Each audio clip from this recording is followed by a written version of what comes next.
जय श्री कृष्ण। राधे राधे। आपका भक्ति कथा चैनल पर स्वागत है। आपका दिन शुभ और मंगलमय हो। आज दिनांक है 25 फरवरी और दिन बुधवार है। आज फागुन शुक्ल पक्ष की नवमी तिथि है। आज सूर्योदय का समय सुबह 6:50 और सूर्यास्त का समय शाम 6:18 रहेगा। ब्रह्म मुहूर्त रहेगा सुबह 5:10 से सुबह 6 बजे तक और राहु काल का समय रहेगा दोपहर 12:34 से दोपहर 2 बजे तक। आइए सुनते हैं फागुन मास कथा का आज का अध्याय।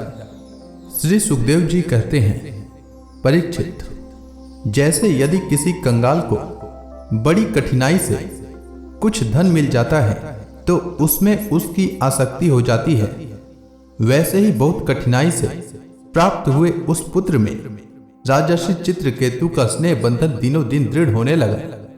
माता कृतद्युति को भी अपने पुत्र मोह के कारण बहुत ही स्नेह था, परंतु उनकी सौत रानियों के मन में पुत्र की कामना से और भी जलन होने लगी।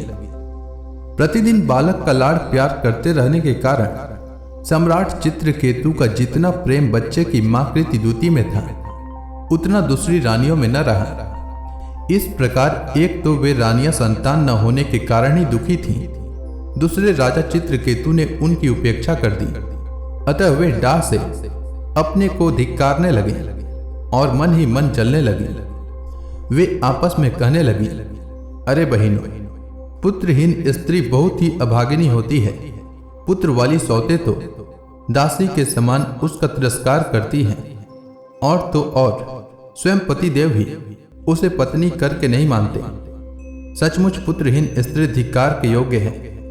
भला दासियों को क्या दुख है, वे तो अपने स्वामी की सेवा करके निरंतर सम्मान पाती रहती हैं, परंतु हम अभागिनी तो इस समय उनसे भी गई बीती हो रही हैं और दासियों की दासी के समान बार बार तिरस्कार पा रही हैं।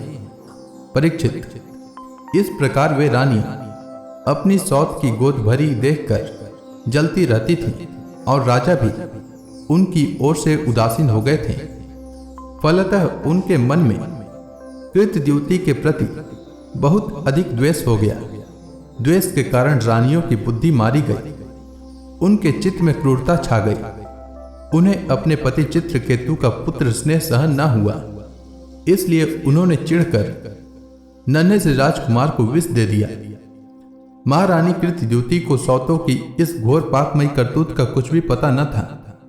उन्होंने दूर से देखकर समझ लिया कि बच्चा सो रहा है, इसलिए वे महल में इधर उधर डोलती रहीं।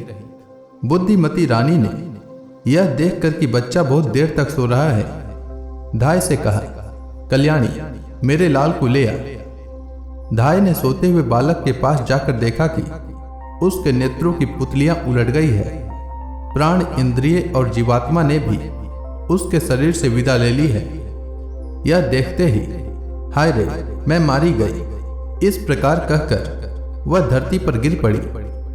धाय अपने दोनों हाथों से छाती पीट पीट कर बड़े आर्त स्वर में जोर जोर से रोने लगी।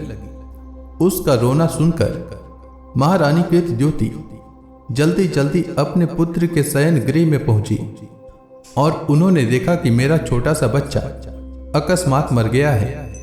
तब वे अत्यंत शोक के कारण मूर्छित होकर पृथ्वी पर गिर पड़ी। उनके सिर के बाल बिखर गए और शरीर पर के वस्त्र अस्त व्यस्त हो गए। तदनंतर महारानी का रुदन सुनकर रानीवास के सभी स्त्री पुरुष वहां दौड़ आए और सहानुभूतिवश अत्यंत दुखी होकर रोने लगे। वे हत्यारी रानियां भी वहां आकर झुटमुट रोने का ढोंग करने लगी।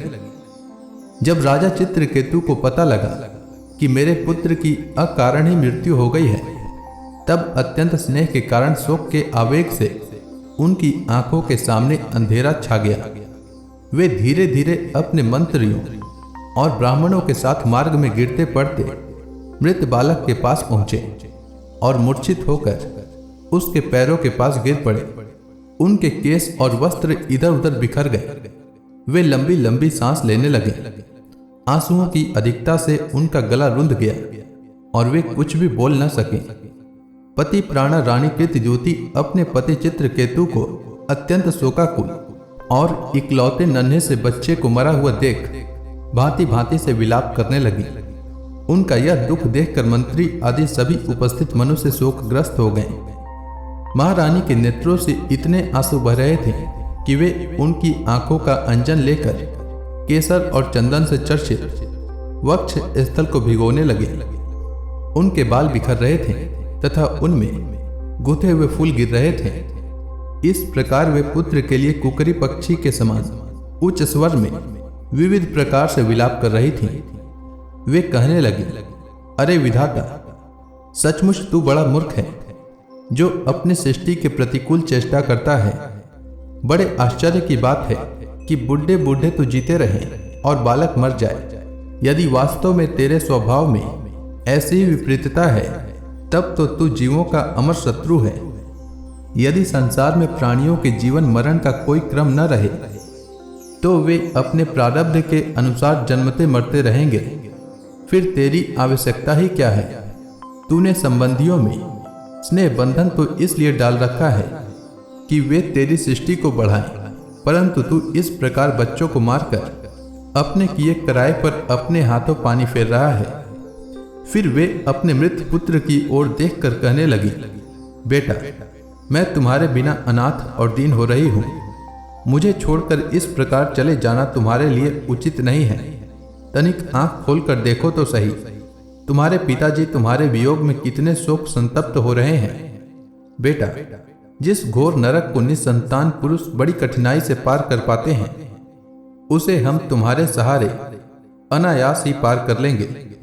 अरे बेटा, तुम इस यमराज के साथ दूर मत जाओ, यह तो बड़ा ही निर्दयी है। उठो, देखो, तुम्हारे साथी बालक तुम्हें खेलने के लिए बुला रहे हैं।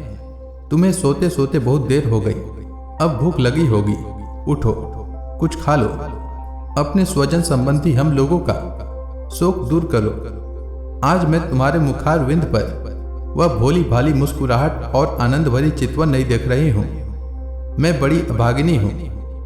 अब भी मुझे तुम्हारी सुमधुर तोतली बोली नहीं सुनाई दे रही है। क्या सचमुच यमराज तुम्हें उस परलोक में ले गया जहां से फिर कोई लौट कर नहीं आता? श्री सुखदेव जी कहते हैं, परीक्षित, जब सम्राट चित्रकेतु ने देखा कि मेरी रानी अपने मृत पुत्र के लिए इस प्रकार भांति भांति से विलाप कर रही है तब वे शोक से अत्यंत संतप्त हो फुट फुट कर रोने लगे। राजा रानी के इस प्रकार विलाप करने पर उनके अनुगामी स्त्री पुरुष भी दुखी होकर रोने लगे। इस प्रकार सारा नगर ही शोक से अचेत सा हो गया। राजन, महर्षि अंगिरा और देवर्षि नारद ने देखा कि राजा चित्रकेतु पुत्र शोक के कारण चेतनाहीन हो रहे हैं, यहाँ तक कि उन्हें समझाने वाला भी कोई नहीं है।